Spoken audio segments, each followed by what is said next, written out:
大家好，今天我们来聊一聊新车车主可以做的改装，而且我的建议真的是新车买来就可以做这些更换，但是最主要的前提就是你必须确定你的车厂不会跟你瞄这些东西，因为据我所知，有些车厂真的，你们新车回去再做定期保养的时候，他会跟你瞄这些东西，他会跟你说你这个会影响保固会影响干嘛？所以我是建议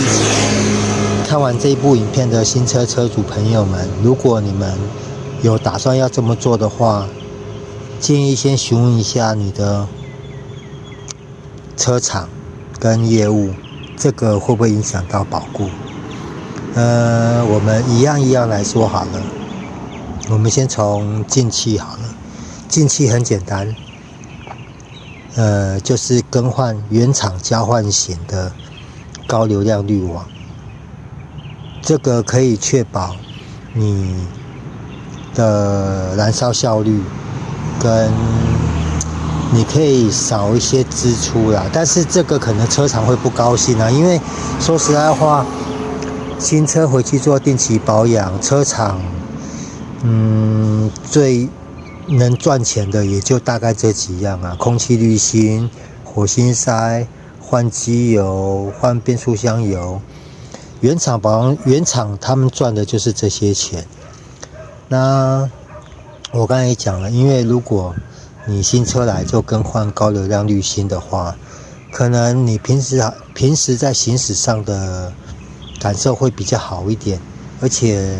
燃烧状况好的话，相对的也比较省油，引擎也比较健康。那进气软管的话，我是不建议新车就换了，因为毕竟原厂的寿命就很长，它可能搞不好你开个几万公里才需要换一次，但是空气滤网的话，可能5000、10000就要做定期更换。那再来就是火星塞，火星塞如果可以的话，新车来就可以换一组好一点的火星塞。当然现在很多车厂原厂配的火星塞就蛮不错的，基本上一些比较高规的车种原厂配的就是白金火星塞。然后再来就是因为现在可能都是电子式烤耳，可能这个就等寿命到了再做更换，换那种品质好一点的改装品也可以。那这个是点火方面的东西。然后再来就是很重要，废油回收罐。废油回收罐这个我真的建议就是新车就装，因为它可以减少你进气吸管内部的脏污，然后减少积碳，尤其柴油车，像很多柴油车主应该都知道，你们可能会定期的要回去做清洗的动作，所谓的挖煤。但是有些车种它现在尤其缸内直喷的车种，真的建议就是装。当然现在很多车子，但是那比较偏向于性能车啦，它可能会装如果你是4缸车的话，它可能就会装到8支喷油嘴，4支是缸内的，然后4支是气管的。因为缸内直喷的话，你们的喷油嘴变到在这里面，然后变成说你的进气的那个进气阀，它没有办法接受到汽油的冲刷的清洗，所以你们进气阀门的积碳会比较严重。那如果这个新车就装的话，会好很多。当然了，如果你可能就新车买来开到过保就要卖，那可能就另当别论了。但是你基本上你车况好的话，你二手车价卖的也比较高对不对？然后再来就是拉杆，车身拉杆，我是建议一般车主的话啦，我是建议引擎室拉一下会不错。至少，尤其可能很多朋友你们停车会喜欢停在那种崎岖不平的地方，装置引擎室拉杆，毕竟整台车最重的地方就在引擎。如果你们常会停在那种崎岖不平的地方，它可以减缓车身的变形。那如果比较超价的话，比较性能迷的话，你可能你在开车比较着重于操控的话，可能底盘拉杆，这些也都可以做更换。这个应该是不影响保固啦。然后接地线啊，负极接地线也可以拉一拉。毕竟有人说新车拉了没什么感觉啦，但是我是觉得多数人车买了应该不会短期间内就卖掉了。然后基本上我刚刚所说的那些换装，它对于你以后车子开始有了年纪以后，它的引擎健康状况也会比较好。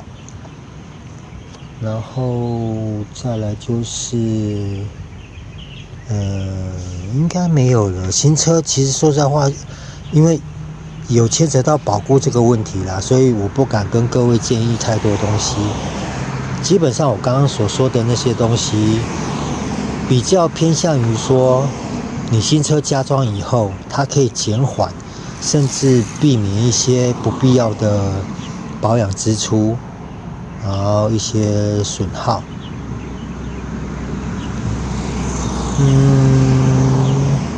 再来的话，应该可能就没什么东西了，因为毕竟现在新车的配备都不错啦。然后我刚刚讲的负极接地线，最主要就是因为现在新车基本上车上的电子零件很多，你整台它毕竟还是所有电器，它的负极都是吃车身所传导的负极。那你让车身的负极状况好一点的话，你车上的一些零组件啊，一些电子设备，它的运作也会比较正常。然后像轮胎啊，避震器这些的话，我是建议等磨损的差不多了，或者避震器寿命到了必须做更换的时候，再一并处理就可以了，不要浪费那个钱。当然啦，如果你新车买来就要求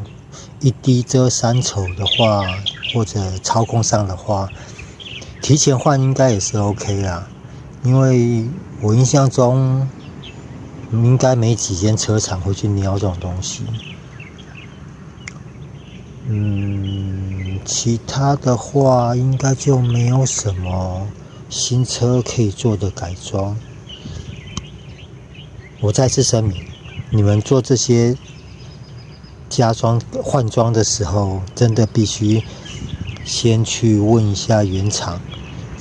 要不然真的如果不幸买到车王，出现了保固上的问题的话，那个可能会有点得不偿失。新车可以做的改装不多，但是我刚刚所介绍的那几样，